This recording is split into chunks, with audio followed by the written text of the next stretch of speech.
Hello everyone, welcome to the Logical Studies YouTube channel and I am your friend advocate लक्ष्य कुमार सिंह। मैं एक बार फिर आ गया हूँ अपने जूरिस्प्रूडेंस के मास्टर नोट्स लेकर और बिल्कुल एक फ्रेश टॉपिक के साथ। तो परंपरा के हिसाब से सबसे पहले एक बार हम इंडेक्स देखेंगे, क्योंकि जो लोग नए हैं उनको पता होना चाहिए हमने क्या क्या कर लिया है। तो गाइस, सबसे पहले तो हम डेफिनेशन कर चुके हैं। 24 थिंकर्स की डेफिनेशन है मास्टर टेबल के साथ। नेचर ऑफ लॉ कंप्लीट हो गया है। सोर्सेज ऑफ लॉ को हमने किया है 2 पार्ट पे। स्कूल ऑफ जूरिस्प्रूडेंस के ऊपर एक बनाया है introductory video. Analytical school of jurisprudence complete हो गया है। Historical school of jurisprudence complete हो गया है। सोशियोलॉजिकल स्कूल ऑफ जूरिस्प्रूडेंस अब हम कर रहे हैं। इसके ऊपर एक इंट्रोडक्टरी वीडियो आ चुका है। अगस्त कॉम्टे को कर चुके हैं, हार्बर्ट स्पेंसर को कर चुके हैं। ठीक है, आज हम इसमें कर लेंगे एल्ड्रिच को, क्योंकि हम आयरिंग ऑलरेडी कर चुके हैं। राइट, तो एक और चीज की मैंने चैनल पे जूरिस्प्रूडेंस के नाम से एक प्लेलिस्ट बना रखी है, तो चैनल पे जाइएगा, प्लेलिस्ट को एक्सेस कीजिएगा, सारे वीडियोस आपको वहां पर मिल जाएंगे। तो चलिए बिना देर किए शुरू करते हैं आज का टॉपिक। तो ये श्रीमान जी जो आपको दिखाई दे रहे हैं ऐनक लगाए हुए स्क्रीन पर, ये हैं यूगेन एल्ड्रिच। राइट, तो पैदा हुए थे 14 सितंबर 1862 को, रुखसत हुए इस दुनिया से 2 मई 1922 को। ऑस्ट्रियन लीगल फिलोसफर थे और इनको कहा जाता है founder of sociology of law. याद रखना, founder of sociology of law. ठीक है, सोशियोलॉजी ऑफ लॉ के फाउंडर हैं। ठीक है, and one of the most influential jurist of the sociological school. Again, sociological school के एक बहुत प्रभावशाली जूरिस्ट है। ये पैदा हुए थे जेडनोविच में। मैं इसको यही पढ़ूंगा, मेरे ख्याल से सी साइलेंट होना चाहिए। ये तब पार्ट था ऑस्ट्रियन एम्पायर का, लेकिन अब कहाँ है? यूक्रेन में, जिसकी रूस ने बैंड बजा रखी है। खैर, यूक्रेन भी बैंड बजा रहा है रूस की, तो आगे चलते हैं। Aldrich was educated in law at the university of Vienna में। इन्होंने लॉ की पढ़ाई करी, जहां पर इन्होंने अपनी डॉक्टरेट की उपाधि भी हासिल की। बाद में प्रोफेसर ऑफ रोमन लॉ बने ये यूनिवर्सिटी ऑफ जेर्नोविच में, where he taught from 1897 until world war one. ठीक है गैस, 1897 से लेके इन्होंने वर्ल्ड वॉर वन तक वहां पर पढ़ाया। उसके बाद क्या हुआ मुझे भी नहीं पता, और जरूरी भी नहीं है जानना। तो आगे चलते हैं। Aldrich intellectual environment was unique. ठीक है, बौद्धिक स्तर उनका सबसे अलग था। Czernowitz was a crossroad where modern industrial society coexisted with the older traditional communities.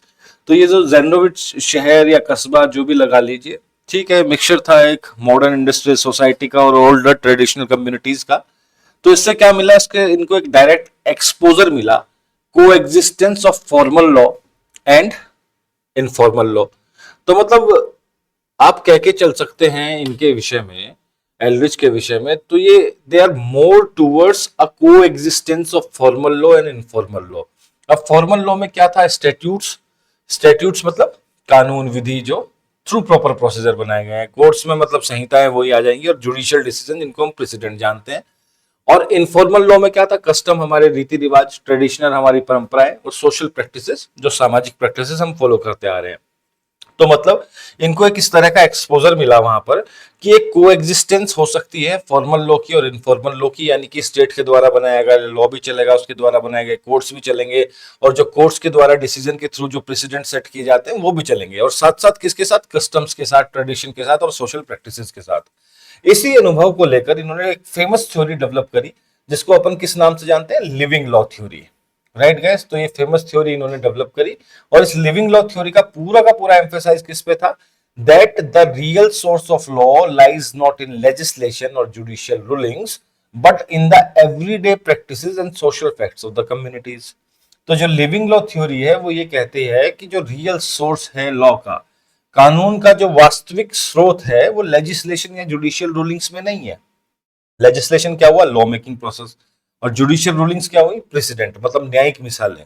तो हमारे श्रीमान जी एल्ड्रिच कह रहे हैं कि जो वास्तविक स्रोत है लॉ का, वो लेजिस्लेशन में नहीं है, जुडिशियल रूलिंग्स में नहीं है, लेकिन वो किस में है? Everyday practices and social facts of communities. मतलब एक देश में जो कम्युनिटीज रहती हैं, जो ग्रुप्स रहते हैं, कम्युनिटीज का मतलब यहाँ पर जो लोग रहते हैं देश के, उनके जो एवरीडे प्रैक्टिसेस हैं, जो उनके सोशल फैक्ट्स हैं, जिन सामाजिक तथ्यों को वो मानते आ रहे हैं, जो सोशल फैक्ट्स उनके जीवन का आधार है, लॉ हमें वहां पे मिलेगा। एल्ड्रिच ये कह रहे हैं। Right, he argued that the centre of gravity of legal development lies in society itself. तो जो लीगल डेवलपमेंट यानी कि कानून के विकास का जो सेंटर ऑफ ग्रेविटी है, मतलब कानून के विकास का गुरुत्वाकर्षण का जो केंद्र है, वो क्या है? वो समाज है अपने आप में। ठीक है, सोसाइटी इटसेल्फ, ना कि राज्य। ठीक है, वेरी गुड। यानी कि ये कहीं ना कहीं मुझे लग रहा है जॉन ऑस्टिन और एनालिटिकल स्कूल के अगेंस्ट जाएंगे। ठीक है, विचारधारा से पता लग जाता है। तो ये कहना है कि जो भी कुछ है, कानून का जो विकास हुआ है, विधि का जो विकास हुआ है, वो किससे हुआ है? सोसाइटी से हुआ है, ना कि स्टेट से। Law according to Ehrlich evolves spontaneously. Spontaneously का मतलब क्या होता है? अचानक से, बिना किसी योजना के, बिना किसी दबाव के, मतलब एकदम से। ये कहते हैं Ehrlich, law according to Ehrlich evolves spontaneously from institutions like marriage, family, property, contracts and inheritance. ठीक है, तो यहां पर ये कहना चाह रहे हैं कि लॉ एकदम से इवॉल्व हुआ है। कैसे हुआ है? जैसे ये इंस्टीट्यूशन है, हमारे सोशल इंस्टीट्यूशन है, जैसे मैरिज हो गया, विवाह, विवाह की जो परंपरा फॉलो होती आ रही है, फैमिली का जो पैटर्न फॉलो होता आ रहा है, जहां पर पितृसत्तात्मक समाज है, मतलब जहां पर पिता मुखिया होता है परिवार का, और कुछ केरल में ऐसे समाज भी है, खासकर नायर समुदाय, जहां पर मात्र सत्तात्मक परिवार चलते हैं, मतलब माता मुखिया होती है। राइट, तो इस तरह के इंस्टीट्यूशन, मैरिज हो गया, फैमिली हो गया, प्रॉपर्टी, संपत्ति कैसे बटेगी? मरने के बाद, पिता के मरने के बाद बेटों को जाएगी, पत्नी को जाएगी, या बेटियों को भी जाएगी। कॉन्ट्रैक्ट्स, आपस में जो कॉन्ट्रैक्ट होते हैं, संविदा कहते हैं कॉन्ट्रैक्ट को। और इनहेरिटेंस, उत्तराधिकार। तो हमारे श्रीमान जी एलरिच ये कह रहे हैं कि जो लॉ है ना, कहां से उत्पन्न हुआ लॉ? शादी का जो इंस्टीट्यूशन है, उसकी जो परंपराएं फॉलो करी गई है, मतलब एक पैटर्न को, एक कस्टम को, एक रीति रिवाज को आप फॉलो करते चले आ रहे हैं, बाद में वो कानून बन गया। फैमिली में किस तरीके से की फैमिली चलेंगी, पितृसत्तात्मक, मातृसत्तात्मक, किसका कितना शेयर होगा, किसका कितना होल्ड होगा, वो बाद में प्रैक्टिस होते होते, कस्टम बनते बनते लॉ बन गया। Same is the case with the property contract and inheritance, उत्तराधिकार में किसको कितना शेयर मिलेगा, all of which regulate social life even without formal enactment. तो ये कहते हैं कि ये जो इंस्टीट्यूशन है, मैरिज, फैमिली, प्रॉपर्टी, कॉन्ट्रैक्ट और इनहेरिटेंस, ये रेगुलेट करते हैं, कंट्रोल करते हैं सामाजिक जीवन को, और बिना किसी फॉर्मल इनेक्टमेंट के। मतलब इनको लेके कोई खास कानून नहीं बने हुए थे पहले से, जब सदियों से ये चले आ रहे हैं। परिवार में जब होता है ना, लड़का लड़की शादी के लायक होते हैं, माता पिता बात करते हैं रिश्तेदारों से, भाई कोई लड़का देखो ठीक ठाक, तो कहना नहीं पड़ता ना कि जाति का ही लड़का देखना, इसी वंश का, इसी धर्म का, इसी कुल का देखना, नहीं कहना पड़ता, क्योंकि वो इनबिल्ट है, इनहेरिट है, हमारे दिमागों में वो चीज बैठ चुकी है। राइट, कोई मतलब ऐसा नहीं होगा कि पेरेंट्स ने कहा है भाई लड़की की शादी के लिए लड़का देखो, या लड़के की शादी के लिए लड़की देखो, तो वो ये नहीं कहेंगे कि भाई हमारी, कहता नहीं तो मैं भाई इसी कास्ट का देखना, क्योंकि उधर को, उधर जो सुनने वाला है उसे भी पता है इसी कास्ट का देखना। So his work was a strong reaction against analytical positivism. तो जैसा कि मैंने कहा था कि कहीं ना कहीं ऑस्टिन बेंथम और एनालिटिकल स्कूल के अगेंस्ट जाएंगे, तो इनका जो सारा का सारा काम था एलरिच का, वो एनालिटिकल पॉजिटिविज्म के रिएक्शन में मान लीजिए आप, क्योंकि ये कहते थे कि एनालिटिकल पॉजिटिविज्म ने रिड्यूस कर दिया लॉ का मतलब लॉ का जो कद है वो घटा दिया, उसको स्टेट मेड रूल्स तक रेस्ट्रिक्ट कर दिया। वो कहते हैं ना एनालिटिकल पॉजिटिविज्म वाले, law is a command of sovereign backed by the sanction. मतलब लॉ क्या है? सोवरेन का आदेश है, संप्रभु का आदेश है, एक सबसे बड़ी अथॉरिटी का आदेश है, जिसको मानना पड़ेगा, नहीं तो दंडित किया जाएगा। तो ये कहते हैं कि भैया ये गलत किया एनालिटिकल पॉजिटिविज्म स्कूल ने और स्कूल वालों ने, कि आपने लॉ को रिड्यूस कर दिया, उसका कद घटा दिया, केवल उसको स्टेट मेड रूल्स तक रेस्ट्रिक्ट कर दिया। Instead Eldridge insisted that law must correspond to the life of society, custom and tradition to be effective. तो ये वही बात है जो अब तक हम पढ़ते हुए आ रहे हैं इसमें, कि एल्ड्रिच कहते हैं भैया लॉ कॉरेस्पॉन्ड करना चाहिए लॉ को सोसाइटी के साथ, कस्टम के साथ, ट्रेडिशन के साथ, तभी वो प्रभावशाली है। फुल नेम देखिए, इनकी मास्टर टेबल देखिए, यूजिन एल्ड्रिच। यूजिन एल्ड्रिच आप जो कहना चाहें, ऑस्ट्रेलियन लीगल फिलोसफर थे। ये डेट ऑफ बर्थ और डेट ऑफ डेथ है, पैदा कहाँ हुए थे? ये जेंडोविट्स में पैदा हुए थे और एक्सपायर हुए वियना में। फाउंडर है सोशियोलॉजी ऑफ लॉ के, leading jurist of sociological school के। Contribution propounded living law theory. Law originate होता है सोसाइटी से, ना कि स्टैट्यूट से। सेंट्रल आइडिया क्या है? Centre of gravity of legal development कहाँ लाई करती है? सोसाइटी में करती है। कस्टम, ट्रेडिशन, एसोसिएशन शेप करते हैं लोग को। लीगेसी, डीन रोस्को पाउंड को इन्होंने इन्फ्लुएंस किया, इंस्पायर किया। अमेरिकन लीगल रियलिस्ट, क्योंकि पढ़ेंगे ना रियलिज्म में, रियलिस्ट स्कूल ऑफ लॉ में जब हम पढ़ेंगे, दो हैं स्कैंडिनेवियन और अमेरिकन लीगल रियलिस्ट, तो अमेरिकन लीगल रियलिस्ट को इन्होंने इंस्पायर किया। फोकस शिफ्ट किया गया स्टेट से सोशल लॉ पर। कीवर्ड्स क्या है? Fundamental principle of sociology of law, keywords इनके जो 1913 में इन्होंने लिखी या छपी, और living law. Establish sociology of law as a discipline. Right guys, आगे चलते हैं यार। प्लीज कमेंट सेक्शन में डाल दिया करो कि कैसा लग रहा है, फीडबैक अच्छा है, बुरा है, जैसा भी है प्लीज डाल दिया करो, मुझे पता लगता रहेगा आप लोग देख रहे हैं। So regarded as a creator of legal sociology माना जाता है श्रीमान यूगन एल्ड्रिच को। ई स्क्वायर के नाम से आप इनको याद कर सकते हैं। Gave theory of living law की थ्योरी इन्होंने दी है। Sociology of law is the study of law from sociological perspective. मतलब सोशियोलॉजी ऑफ लॉ क्या है? लॉ को सोशल पर्सपेक्टिव से पढ़ना, मतलब कानून की सामाजिक दृष्टिकोण से जो पढ़ाई आप करेंगे वो सोशियोलॉजी ऑफ लॉ कहलाएगी। He considered society as a main source of law, society को एक मेन सोर्स ऑफ लॉ मानते थे। बाई सोसाइटी से इनका मतलब था association of man, right. He wrote, center of gravity of all legal development is not legislation or judicial precedents or judicial decisions, बल्कि society itself। ठीक है, मैंने आपको ये पहले भी बता दिया है। Society is the main source of law according to Eugen Ehrlich, and better source of law, और अच्छा सोर्स ऑफ लॉ है किससे? लेजिस्लेशन से और जुडिशियल डिसीजन से। अब अकॉर्डिंग टू हिम देखते हैं क्या है। ये कहते हैं law is to be found in social facts. Social fact मतलब सामाजिक तथ्यों में आपको कानून को ढूंढना है, सामाजिक तथ्यों में आपको विधि को ढूंढना है। विधि का मतलब यहाँ कानून से है, right. Law of community is to be found in social fact not in formal source of law. साफ साफ कह दिया भैया, सोशल फैक्ट्स में ढूंढना पड़ेगा आपको law of community, not in formal source of law. Formal source of law क्या देखे हमने? स्टैट्यूट्स देख लिए, कोड्स देख लिए, राइट। अभी ऊपर देखे थे ना हमने, लेजिस्लेशन देख लिया। ही सेज एट प्रेजेंट कि वर्तमान में और मैनी अदर टाइम्स और बहुत सारे अलग समय पर the centre of gravity of legal development legislation में लाई नहीं करती, ज्यूरिस्टिक साइंस में लाई नहीं करती, ना जुडिशियल डिसीजंस में लाई करती, but in society itself, society में लाई करती है। कहने का मतलब है ह्यूगन एल्ड्रिच कह रहे हैं भैया आपको लॉ का सोर्स ढूंढना है तो सोसाइटी से मिलेगा। सेंटर ऑफ ग्रेविटी क्या है लॉ के डेवलपमेंट का? सोसाइटी है। अब आगे चलते हैं। Living law is the fact that govern social life. तो ये कहते हैं लिविंग लॉ एक तथ्य है जो किसको गवर्न करता है? सामाजिक जीवन को गवर्न करता है। He believed in the spontaneous evaluation of law in the context of existing society। वो कहते हैं कि वर्तमान में जो समाज है, ठीक है, जो वर्तमान के समाज की वो बात करते हुए कहते हैं कि स्पॉन्टेनियसली उससे क्या हुआ? इवोल्यूशन ऑफ लॉ हुआ। जो लॉ का विकास हुआ, कानून का विकास हुआ, वो वर्तमान समाज में एकदम से हुआ। वर्तमान समाज के जो इंस्टीट्यूशन है, संस्थान है, उनसे हुआ। कौन कौन से इंस्टीट्यूशन? मैरिज हो गया, राइट, फैमिली हो गया, किनशिप हो गया, कॉन्ट्रैक्ट हो गया, इनहेरिटेंस हो गया, उनसे। ये कहते हैं अगले लाइन में, law originate from existing institution of marriage, domestic life, possession, contract, inheritance etcetera, और यही गवर्न करते हैं सोसाइटी को through living law, right. Living law से इनका मतलब एक ये भी है, ये कहते हैं कि ये जो चीजें है ना, देखो मैरिज, शादी, सोसाइटी का एक अहम हिस्सा है। डोमेस्टिक लाइफ, ठीक है, घरेलू जीवन जो है वो भी सोसाइटी का एक हिस्सा है। पोजेशन, जो पोजेशन हैं लोगों के पास अपनी अपनी प्रॉपर्टीज की या चीजों के। कॉन्ट्रैक्ट, जो हम डे टू डे लाइफ में एक दूसरे के साथ करते हैं। इनहेरिटेंस, उत्तराधिकार में किसको क्या मिलेगा, इन्हीं सबको मिल, ये एक छोटी सी यूनिट पे काम करते हैं और बड़ी यूनिट तक जाते हैं। यानी कि एक परिवार से शुरू होते हैं ये, और पूरा का पूरा समाज इनको फॉलो करता है, और उसके लिए इनको कोडिफाइड रूल्स की, रेगुलेशंस की भी जरूरत नहीं है। एल्ड्रिच ये कहना चाह रहे हैं।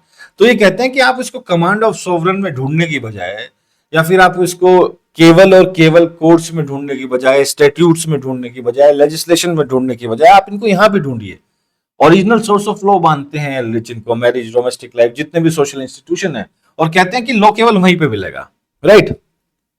Living law, extra legal control which govern regulate the social relations of man. तो लिविंग लॉ की एक छोटी सी डेफिनेशन उन्होंने दी कि एक एक्स्ट्रा लीगल कंट्रोल है, मतलब कानून का एक एक्स्ट्रा नियंत्रण है जो गवर्न करता है किसको और रेगुलेट करता है किसको? जो सोशल रिलेशंस है मैन के। सोशल रिलेशन ऑफ मैन का मतलब यहाँ पे क्या है? इस फ्रेज का मतलब है सोसाइटी में जो सामाजिक संबंध है लोगों के एक दूसरे से, चाहे वो किसी भी प्रकार से हो। सामाजिक संबंध का मतलब ये नहीं कि गुप्ता जी मेरे घर आ रहे हैं और मैं शर्मा जी के घर जा रहा हूँ फल वल लेके, नहीं नहीं। सामाजिक संबंध क्या है कि सोसाइटी में हम लोग गुथे हुए हैं किन चीजों से? जो उसमें विवाह हो गया, उसमें सक्सेशन हो गया, उसमें इनहेरिटेंस हो गया, उसमें डोमेस्टिक लाइफ होगी, उसमें कॉन्ट्रैक्ट्स हो गए, उसमें पोजेशंस हो गए, राइट। इनमें कहीं ना कहीं चलता है ना लॉ। ये लॉ के द्वारा ही तो कंट्रोल है, लॉ के द्वारा ही गवर्न है, right. His living law is the law which dominate social life even though it has not been known in the form of enactment और डिसीजन ऑफ द कोर्ट।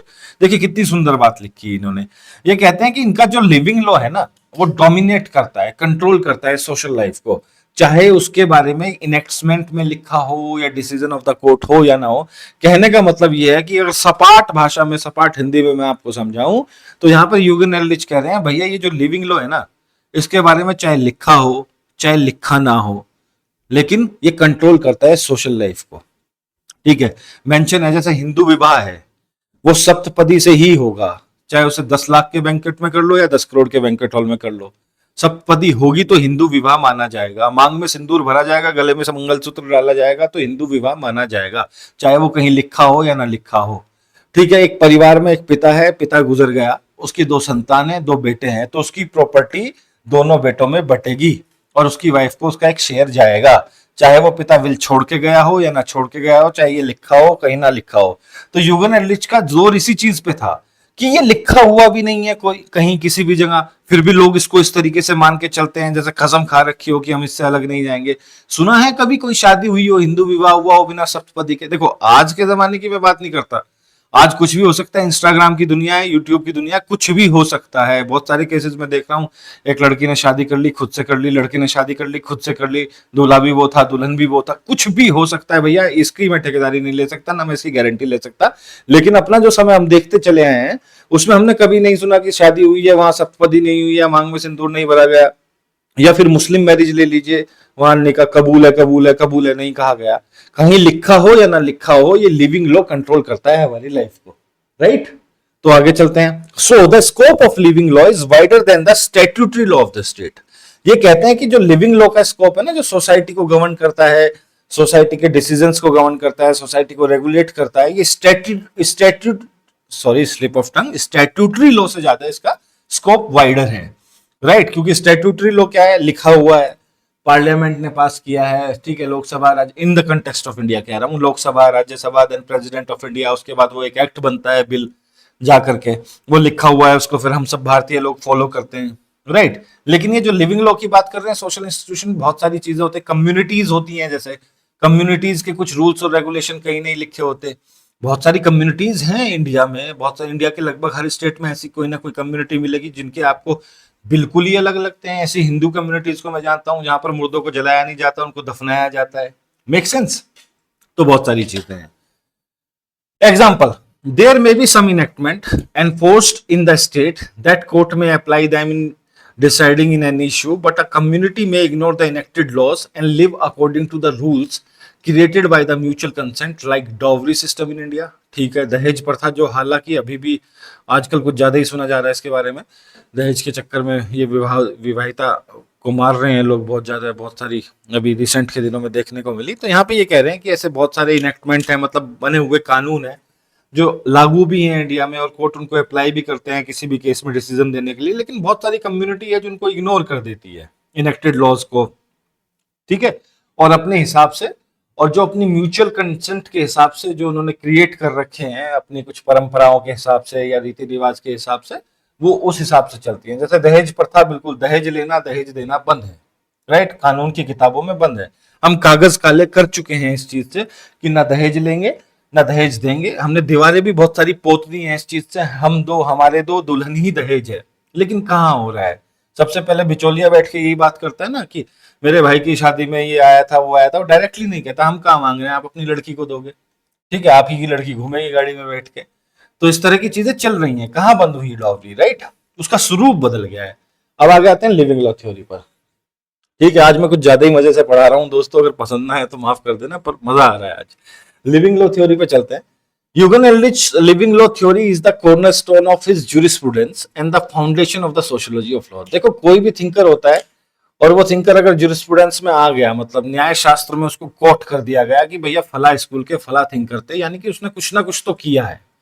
इसी हिसाब से जैसे ऑस्टिन है, ऑस्टिन का साइंटिफिक पॉजिटिविज्म है, Kelsen की pure theory of law है, राइट? ऐसे बहुत सारे थिंकर है जो कुछ ना कुछ लेके आए। ऐसे ही हमारे जो यूगन एर्लिच साहब है, श्री यूगन एर्लिच साहब, इनकी लिविंग लॉ थ्योरी है जो इनको ज्यूरिस्प्रूडेंस में कोट करा गई, राइट? ज्यूरिस्प्रूडेंस में इनका नाम चढ़वा गई, राइट? इंडिया से नहीं देखने को मिलते हैं in recent past. Code of Manu, वो तो बहुत पुरानी बातें हो जाएंगी, राइट? लेकिन अभी के लिए शायद मुझे ही कोई थ्योरी लिखनी पड़ेगी। खैर, आगे चलते हैं। So Eugen Ehrlich living law theory is the cornerstone of his jurisprudence. जो उनका ज्यूरिस्प्रूडेंस है या जो उनके ज्यूरिस्प्रूडेंशियल व्यूज हैं या थॉट्स हैं, उसका जो आधार स्तंभ है ना, वो उनकी लिविंग लॉ थ्योरी है and the foundation of the sociology of law. ये दो चीजें हैं जो उनकी आधार स्तंभ है उनके काम का। It was a direct reaction against analytical positivism. तो ये कैसे पैदा हुई है? रिएक्शन में, किसके? एनालिटिकल पॉजिटिविज्म के। वही अपने ऑस्टिन चचा वाला और बेंथम ताऊजी वाला, उसी से। Which reduce law to state made rules and judicial decision. क्योंकि ये काफी खफा हो गए थे ये क्या कहते हैं आपके यूगन एलिच इसको पॉजिटिव एनालिटिकल पॉजिटिविज्म से कि भैया तुमने क्या तरीका है, क्या तमीज है तुम्हारी, तुमने लॉ को स्टेट मेड रूल्स या जुडिशियल डिसीजन तक ही रेस्ट्रिक्ट कर दिया। कहने का मतलब जुडिशरी जो डिसीजन देगी वो कानून बनेगा, स्टेट जो आदेश देगा वो कानून बनेगा, इसके अलावा कुछ कानून है ही नहीं। तो ये इस बात से खफा हो गए एनालिटिकल स्कूल से, राइट। एलिच ने आर्ग्यूमेंट दिया that law is not confined to statutes और court judgments but it is rooted in the social facts and the practice of everyday life. ये है भैया लिविंग लॉ थ्योरी। ये कहते हैं कि भैया ये कोई स्टैट्यूट्स तक या लेजिस्लेशन तक या कोर्ट के डिसीजन या प्रेसिडेंट तक सीमित नहीं है। आपको कानून की जड़ें जो मिलेंगी वो सोशल फैक्ट्स में मिलेंगी या सोसाइटी की जो एवरीडे लाइफ में वो प्रैक्टिस फॉलो करते हैं उसमें मिलेंगी। अब कोर प्रिंसिपल देख लेते हैं लिविंग लॉ थ्योरी की, फिर आगे बढ़ेंगे। Law originate in society not in the state, सीधी सी बात है। ये कहते हैं the centre of gravity of legal development lies not in legislation nor in jurisdictions nor in judicial decision but in society itself. ठीक है, ये मैं ऊपर करा चुका हूं तो इस पे समय खराब नहीं करेंगे। ये कहते हैं law evolves spontaneously from the institution like marriage, family, property, inheritance and contracts. ये भी मैं ऊपर करा चुका हूं। अब आगे चलते हैं living law versus formal law. Formal law में क्या आ गया बच्चा party? Statutes, code, judicial decision, मतलब ऑफिशियल स्टेट लॉ, जो लॉ ऑफिशियली स्टेट ने बनाया है थ्रू प्रॉपर प्रोसीजर फॉलो करते हुए।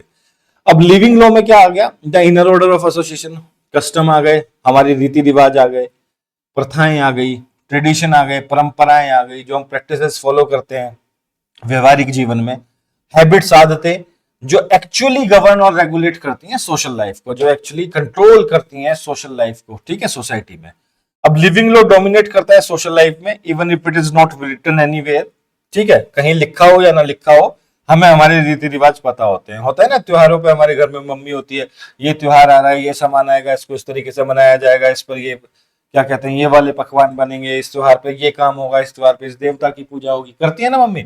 धीरे धीरे हमें कभी लिख के तो नहीं देके जाती ना मम्मी हमारी, या पापा हमें लिख के नहीं देके जाते, वो हम क्या कर लेते हैं, उसको प्रोसेस कर लेते हैं, assume is not a right word, consume कर लेते हैं हम उस सारी चीज को। हम धीरे धीरे हम बड़े होते हैं, हम उस काम को करने शुरू कर देते हैं, राइट। तो ये कहीं लिखे हुए नहीं है, बावजूद हम इनको मान रहे हैं, यानी कि हमारे अंदर इतने रच और बस चुके हैं कि हम इनको एक लॉ की तरह मान के, भैया ये नियम नहीं टूटना चाहिए। देखो जैसे पूजा पाठ करता है आदमी घर में, क्या करता है, सुबह नहा धो के स्नान करके पूजा पाठ हो गया। हुआ है कोई सुबह उठा है तुम्हारे घर में और बिना उठे चला गया है? कोई नास्तिक है तो मैं बात नहीं करता हूँ भगवान के पास, मेक सेंस, राइट। तो आगे चलते हैं। उसके बाद norms of organisation versus norms of decision, ठीक है। नॉर्म्स ऑफ ऑर्गेनाइजेशन में क्या आएगा? नॉर्म्स मतलब नियम, कायदे, कानून, ठीक है। Rules that arises within the social groups, norms of organisation की बात हो रही है। ऐसे नियम जो सोशल ग्रुप्स में अराइज होते हैं, बनते हैं, फैमिलीज में, कम्युनिटीज में, बिजनेसेस में, और रेगुलेट करते हैं, मतलब नियंत्रित करते हैं एवरीडे कंडक्ट को, दिन प्रतिदिन के आचार विचार को, right. Norms of decision, rules applied by court to resolve disputes, मतलब जो रूल्स कोर्ट अप्लाई करते हैं डिस्प्यूट, झगड़ों को सुलझाने के लिए। एलिच ने एम्फेसाइज किया कि जो नॉर्म्स ऑफ ऑर्गेनाइजेशन है ना, वो ज्यादा इन्फ्लुएंसेस है किस चीज को शेप करने में, behaviour then the norms of decision, मतलब व्यवहार को, मतलब व्यवहार किसका, जो सोसाइटी में रह रहा है उसका। तो नॉर्म्स ऑफ ऑर्गेनाइजेशन व्यवहार को बहुत अच्छे से शेप करते हैं बजाय नॉर्म्स ऑफ डिसीजन, राइट। यहां पर एलिच कहना चाह रहे हैं। चौथा पॉइंट हो जाएगा law as a social compulsion, मतलब कंपल्जन समझ गए, मानना पड़ेगा, सामाजिक। Law is not merely a state coercion but also a social compulsion. The pressure of customs, tradition and collective expectation. यानी कि law is not merely a state coercion. आप नहीं मान सकते कि स्टेट का कोर्शन है, मतलब स्टेट दबाव से या बलपूर्वक आपको वो काम करवा रहा है, बल्कि एक सामाजिक दबाव भी है, प्रेशर है। किस चीज का प्रेशर है, दबाव है? रीति रिवाजों का, परंपराओं का, कलेक्टिव एक्सपेक्टेशंस का, जो हमारी सामूहिक एक्सपेक्टेशंस है उनका। तो इसके लिए एक बहुत अच्छा तो नहीं कहूंगा, बहुत घिनौना एग्जांपल मेरे दिमाग में आ रहा है। अगर मैं कुछ समय पीछे चला जाऊं, 5, 6, 7 साल पीछे, ज्यादा पुरानी बात चलो छोड़ो, 10 साल पीछे जाते हैं। हरियाणा में जो ऑनर किलिंग होती थी ना, कोई बच्चा है या बच्ची है, हमारा कोई भाई या बहन जो अपनी बिरादरी से बाहर शादी कर लेता था, तो उसकी लाश टंगी मिलती थी या गर्दन कटी मिलती थी, नहर में डूबे हुए मिलते थे। तो एक सोशल कंपल्जन ही तो है, अरे बिरादरी से बाहर शादी कर ली, जाति से फलाने की लड़की ने शादी कर ली, इसका हुक्का पानी बंद करो। तो law is not always a social state coercion but also a social compulsion. Pressure रहता है कस्टम्स का, ट्रेडिशंस का, कलेक्टिव एक्सपेक्टेशंस का। ये बात अच्छी कही इन्होंने यहाँ, ये मुझे पर्सनली बड़ी पसंद आई। So habit and psychological acceptance play a major role in making law effective. तो लॉ को प्रभावशाली बनाने के लिए साइकोलॉजिकल एक्सेप्टेंस, मतलब मानसिक तौर पर स्वीकार्यता और आदत एक मेजर रोल प्ले करती है। उसके ऊपर एम्पेरिकल मेथड आता है। इसके बाद एम्पेरिकल मतलब अनुभव से आई हुई चीज, जो एक्सपीरियंस की हो आपने। To understand law one must study society directly. अगर आपको कानून को समझना है तो आपको समाज को सीधे तौर पे पढ़ना पड़ेगा, राइट। जुडिशियल डिसीजन एविडेंस के तौर पर, नॉट द होल लॉ, पूरा लॉ नहीं मान सकते आप इन्हें, लेकिन साक्ष्य यानी सबूत के आधार पर आप इनको देख सकते हैं। Business document and practices, observation of people behaviour in daily life. Law must be studied sociologically not just doctrinally, मतलब आप सामाजिक तरीके से पढ़िए कानून को, सिद्धांत के तौर पर, केवल सिद्धांत के तौर पर नहीं पढ़ना है, राइट। हाँ, ये गड़बड़ हम बहुत करते हैं ना, जो बच्चे पढ़ते हैं लॉ, बेसिकली ये गड़बड़। हाँ, कानून है, कानून की किताब है, पढ़नी है, सेक्शन में क्या लिखा है, उस सेक्शन में क्या लिखा है, अगर आप उसके रूट्स में जाएंगे तो वो रच बस जाएगा आपके अंदर, आपको ज्यादा मेहनत नहीं करनी पड़ेगी, रट्टाफिकेशन नहीं करना पड़ेगा। Same is the case with the jurisprudence. मैंने शुरू में कहा था जूरिस्प्रूडेंस पढ़ोगे मेरे साथ तो एक यात्रा की तरह पढ़ना, क्योंकि जो थिंकर जो कह रहा है वो पता नहीं कुछ किस समय, किस देश काल परिस्थिति में वो रहा है, उस समय वहां क्या होता था, तो उसका जो दिमाग है, उसका जो सोच है, वो उसी हिसाब से परिपक्व हुआ है, मैच्योर हुआ है, राइट। वैसा ही उसने लिख दिया है। तो स्कोप ऑफ लिविंग देखते हैं। Scope of living law wider than statutory law, ठीक है, रिलीज के हिसाब से इन्होंने बता दिया। Include customs ignored bye courts, ऐसे कस्टम जो कोर्ट इग्नोर कर देते हैं, फॉलो करती हैं कम्युनिटीज, उनको इंक्लूड करता है। Dowry practices in India despite legal prohibitions, हो गई बात ऊपर। Explains why some laws fail, if they contradict social life they remain ineffective until society itself reforms। सीधी सी बात है, अगर वो किसी कॉन्ट्रैक्ट करते हैं सोशल लाइफ के साथ तो सोसाइटी उनको फेल कर देती है। जब तक सोसाइटी खुद ना चाहे स्वीकार करना, आप स्वीकार नहीं करवा सकते। अब डेफिनेशन देखते हैं। Law derived from social facts, customs and practice. Sabarimala बहुत अच्छा है इसका, सबरीमला, जल्लीकट्टू बहुत अच्छे एग्जाम्पल हो सकते हैं इस लास्ट लाइन के, व्हाई सम लॉ फेल्स, ठीक है। Definition, law derived from social fact, custom and practice, good, wider than statutory law, rooted in society. Source क्या है? Institution like marriage, family, property, inheritance and contract. Everyday social relation create binding norms. Living law versus formal law की जब बहस होगी तो living law में आएगा inner order of the association, जिसको अच्छा मानना है रिलीजन ने। फॉर्मल लॉ में आएगा statute and judicial decision. Living law dominate करता है सोशल लाइफ को। नॉर्म्स ऑफ ऑर्गेनाइजेशन मतलब social rules, norms of decision मतलब कोर्ट के rules. Organisation norms are more influential, ज्यादा प्रभावशाली हैं। मेथड क्या है? Empirical study of society, society को जाकर डायरेक्टली पढ़िए। Observation, document, judicial decision. Function क्या है? Law evolves with society, law का विकास होता है समाज के साथ। Spontaneous practical social compulsion, example communities ignoring enacted law but following custom, example dowry system. shows living law stronger than formal law, जो लिविंग लॉ है वो स्ट्रॉन्गर है फॉर्मल लॉ से, क्योंकि एलिच ने बताया ना लिविंग लॉ, तो ये तो दिखाएंगे इसको स्ट्रॉन्गर, मतलब मैं अनबायस्ड होके बता रहा हूँ। Legacy, foundation of sociology of law और influence Dean Roscoe Pound and the American legal realist. Scandinavian को नहीं किया इन्होंने इन्फ्लुएंस, देखेंगे आगे जब लास्ट में पढ़ेंगे। अब भैया की आलोचना देख लो कि इन्होंने इनकी आलोचना की है, क्रिटिसाइज किया है। Friedmann, no clear distinction between legal norms and social norms. Friedmann कहते हैं भैया एलिच करना भूल गए, clear design. Confuse custom as a source versus type of law, ठीक है। ललॉयड ने क्या क्या अंडर वैल्यू किया गया लेजिस्लेशन के रोल को। ललॉयड इस बात पे काफी नाराज हुए हैं, भैया क्यों अंडर वैल्यू कर दिया लेजिस्लेशन के रोल को इन्होंने, क्योंकि लेजिस्लेशन तो क्रिएट करता है न्यू लॉज को। डायस ने क्या कहा?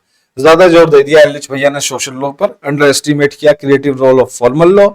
कैल्सन, ये अपने कैल्सन है, चचा Kelsen pure theory of law वाले, criticise confusion between is and ought, ये अभी वहीं अटके हुए हैं। Lack of clear definition of legal norms. Morris Cohen ने कहा living law is equal to custom not law, और फेलिक्स कोहेन ने कहा living law merge law with morality, etiquette and religion. तो यूनिवर्सिटी में पढ़ने वाले बच्चे, आप लोगों के लिए काफी काम आ सकता है एग्जाम में शीट्स भरने के लिए। और शीट्स तब तक मत दिया करो जब तक 250 ग्राम की ना हो जाए, नंबर अच्छे मिलेंगे, एक्स्ट्रा शीट्स लिया करो। जस्ट जॉकिंग, ठीक है, पढ़ के जाओ और अच्छे से दो। क्रिटिक, और फ्राइडमैन ने कहा no clear text to distinguish legal norms from social norms. Lloyd ने कहा अंडर वैल्यू किया लेजिस्लेशन को। डायस ने कहा फॉर्मल लॉ भी शेप करता है सोसाइटी को, ना केवल फॉलो करता है। कैल्सन ने कहा ये कंफ्यूज है, इज वर्सेस ओट के बीच में वेग डेफिनेशंस है। Morris Cohen living law is equal to custom not law. Felix Cohen ने कहा blurred law with morality, etiquette and religion. अब मेजर वर्क्स देख लेते हैं यूगन एल्रिच के, क्योंकि यूजीसी पूछता है, जुडिशरी में भी कई बार पूछ लेते हैं भैया फला किताब किसने लिखी। काफी खून पीते हैं इस तरह के सवाल, लेकिन मैं ले आया हूं सब कुछ लिख के। Fundamental principle of sociology of law 1913 में, इंग्लिश ट्रांसलेशन हुआ 1936 में। ये किस बारे में? लैंडमार्क वर्क है इनका, foundation of sociology of law. Living law का जो कंसेप्ट इन्होंने अर्ली 20th सेंचुरी में दिया, जहां मुझे डेट नहीं मिली मैंने वो ये लिख दिया। Law originate in society not statutes. और उसके बाद आता है डाई स्टिल स्विचिन विलनेस करूम। मैं नहीं पढ़ पा रहा हूं क्योंकि ये फॉरेन लैंग्वेज में है, तो इसका इंग्लिश रूपांतरण है the tactic declaration of the will. शायद मैंने अच्छे से पढ़ा। 1893 on civil law problems gained scholarly attention, मतलब सिविल लॉ प्रॉब्लम पे दिया the tactic declaration of will, काफी इसको अटेंशन मिला स्कॉलर्स की तरफ से। उसके बाद आता है Roman law of writing late 19th century, combined Roman law with the modern codes. तो माय डियर लीगल ईगल्स मित्रों, ये लेक्चर तो यहाँ पे समाप्त होता है, पर प्लीज चैनल को शेयर कीजिए, चैनल को लाइक कीजिए, सब्सक्राइब कीजिए, फीडबैक दीजिए कमेंट सेक्शन में, ठीक है। जरूरी नहीं है हमेशा अच्छा ही लिखोगे, मैं अपने क्रिटिसिज्म के लिए तैयार हूँ। चलिए, आप हमें कनेक्ट कर सकते हैं logicalstudies.com पर, टेलीग्राम का हमारा चैनल है TLSUGC लॉ, और व्हाट्सएप पे आप हमें कॉन्टेक्ट, देखो नंबर तो मैं दे नहीं रहा था, लेकिन चलो फोन नहीं करोगे इस पे, व्हाट्सएप करना 7302606241। किस बारे में, कोई टॉपिक पढ़ाना हो या फिर आपको नोट्स के बारे में कुछ क्वेरीज हो। अच्छा, ये जो है ना logicalstudies.com वेबसाइट पर, अब मैंने जो लेक्चर लिए ना, हर लेक्चर के हिसाब से 30-40 previous year question paper UGC net के मैं इस वेबसाइट पे बहुत जल्दी अपलोड करने वाला हूँ। मेहनत लगती है काम करने में, तो थोड़ा सा अगर आप सब्सक्राइब करेंगे तो मैं उसी को आपका अप्रिसिएशन मानूंगा। So my dear legal eagles, this is your friend advocate Lakshya Kumar Singh, signing off for the day. See you tomorrow with a fresh topic. तब तक के लिए स्वस्थ रहिए और सुरक्षित रहिए। थैंक यू वेरी मच, जल्दी मिलते हैं।